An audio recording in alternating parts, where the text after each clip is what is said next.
সম্মানিত উপস্থিতি, বাস্তবে কিন্তু ইবনে সাম্মাক তিনি হারুন রশিদের কাছে গেলেন। হারুন রশিদ তখন তাকে বলছেন, ইদনি, তুমি আমাকে কিছু উপদেশ দাও, নসিহত করো।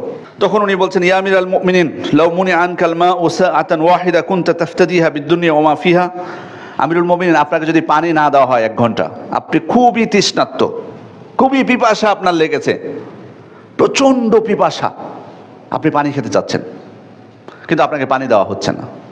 1 ঘন্টা 1 মুহূর্ত যদি আপনি পানি আপনাকে না দেওয়া হয়, আপনি কি আপনার এই দুনিয়ায় যা কিছু আছে সব কিছুর বিনিময়ে আপনি পানি চাইবেন না? ওই অবস্থায় এটা হতে পারে না? আপনি অনেকক্ষণ থেকে, ধরেন 2 দিন থেকে পানি পাননি, বা 1 দিন পানি আপনি পাচ্ছেন না, ওই সময় আপনি তৃষ্ণায় ছটফট করতেছেন, পিপাসায় ছটফট করতেছেন, ওই সময় মারা যাওয়ার মুহূর্তে মানুষ চাইবে না পানি? তো ওনাকে জিজ্ঞেস করছে, আপনি আপনার যা কিছু আছে দুনিয়াতে সব কিছুর বিনিময়ে আপনি এই পানিটা নেবেন না? তো উনি বলছেন, হ্যাঁ আমি নিব, এটা বাস্তব। তখন আমি চাইবো যে আমার এগুলো কিছুই প্রয়োজন নেই, আমার 1 গ্লাস পানি দরকার, সব কিছু নিয়ে নাও। তারপর বলছে, লাউ মুনি আনকাল বাউলু সাআতান ওয়াহিদা কুনতা তাফতাদিহা বিদ-দুনিয়া ওয়া মা ফিহা।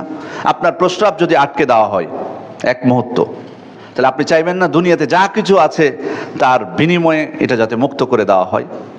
এটা তো জানেন যারা, প্রস্রাব যদি কোনো ক্রমে আটকে যায় তাহলে কি পরিণতি হয় মানুষের, প্রস্রাব পায়খানা। এটা কত বড় আল্লাহ তাআলার পক্ষ থেকে পরীক্ষা, কত বড় অসুখ। এটা কেউ চাইবে আমরা বাঁচতে পারবো? তো উনি বলছেন যে যদি আপনার প্রচণ্ড প্রস্রাবের চাপ আছে, ওই সময় 1 ঘন্টা আপনাকে, 1 মুহূর্ত যদি আপনাকে আটকে দেওয়া হয়, এটা আপনি চাইবেন না যে দুনিয়াতে যা কিছু আছে সব কিছুর বিনিময়ে এর চিকিৎসা করতে? তো বলছে, হ্যাঁ অবশ্যই চাইবো। তখন উনি বলছেন, ফামা তাসনাউ বিদুনিয়া লা তাশতারি বাউলাতান ওয়ালা শারবাতা মা। তাহলে আমিরুল মুমিনিন, আপনি এই দুনিয়া দিয়ে কি করবেন?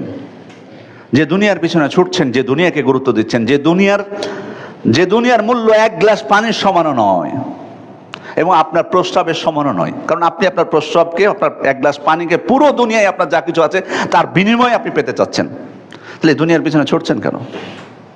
বাস্তবই তো তাই, যদি আমরা একবার চিন্তা করি।